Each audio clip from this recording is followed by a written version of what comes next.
Bonjour Jean-Louis Dellauro. Bonjour Mathieu. Alors, faut-il louer ou acheter, rester locataire ou devenir propriétaire? Alors payer un loyer, c'est jeter son argent par les fenêtres. Qui n'a jamais entendu cette expression? Et pourtant, c'est pas si simple. Mais une nouvelle étude de CAFPI nous permet de nous faire une idée.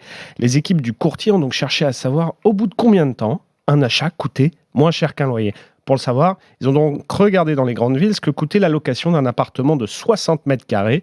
Ils ont ensuite comparé ça au coût d'être propriétaire. Il y a de nombreux coûts, c'est-à-dire les intérêts que vous payez pour un crédit immobilier sur 25 ans. On y ajoute les frais de notaire à l'achat et la taxe foncière, bien sûr. Alors oui, ça fait beaucoup.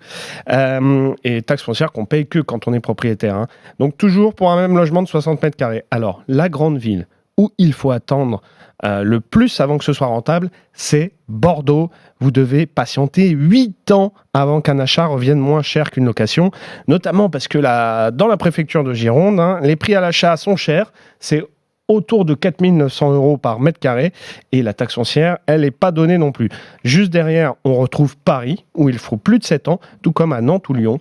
Et il y a Rennes juste derrière. Alors, qui s'en sort le mieux dans quelle ville? Est-ce que c'est le plus vite rentable d'acheter plutôt que de rester locataire? Eh bien, c'est Reims, la grande gagnante. Il faut seulement 4 ans et 2 mois pour s'y retrouver. Et c'est moins de 5 ans aussi pour des villes comme Lille, Marseille ou Montpellier. Et il y a autre chose qui ressort de cette étude, Jean-Louis, c'est que le délai avant que ce soit rentable de devenir propriétaire a bondi en un an. Oui, ça a bondi et ça va très très vite, beaucoup plus qu'on ne le pense. CAFPI avait réalisé la même étude il y a un an et le délai pour que ça devienne rentable a tout simplement doublé. Alors c'est une moyenne, mais ça a doublé dans ces grandes communes.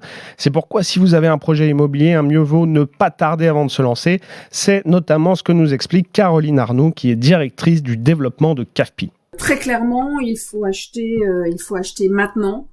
Même si les taux ont augmenté, même si la taxe foncière, les prix de l'immobilier ont augmenté, ça reste encore rentable d'acheter plutôt que de louer, d'autant plus que les loyers sont indexés sur l'inflation.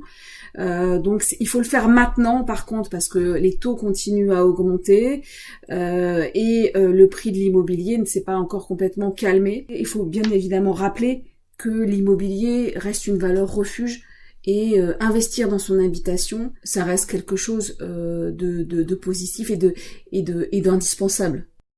Alors acheter c'est bien, mais par contre il faut quand même rappeler qu'être locataire, ça présente aussi des avantages. Oui. Oui, déjà vous n'avez pas besoin de payer certaines charges, les travaux ou les mauvaises surprises qui ne manquent pas d'arriver.